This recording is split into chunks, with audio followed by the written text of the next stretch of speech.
Isang mapagpalang araw po sa atin pong lahat. Nais po ba nating maranasan ang kapangyarihan at pagpapala ng ating pong Panginoon? Isa lamang po ang sagot dyan. Christ's power is the answer. At hayaan niyo po, nabasahin ko po sa inyo ang sinasabi sa Acts 1:8. Ang sabi po dito, ngunit tatanggap kayo ng kapangyarihan pagdating sa inyo ng Espiritu Santo at kayo'y magiging mga saksi ko sa Jerusalem at sa buong Judea at Samaria at hanggang sa kahuli-huligang hangganan ng lupa. Kaya po ang ibig pong sabihin dito ay talaga pong ang kapangyarihan ng Diyos ay sumasa atin dahil po ng banal na Espiritu.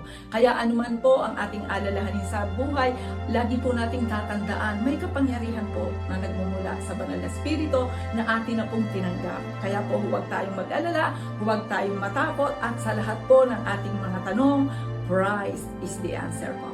Mapagpalang araw po muli sa buhay ng bawat isa. God bless you all.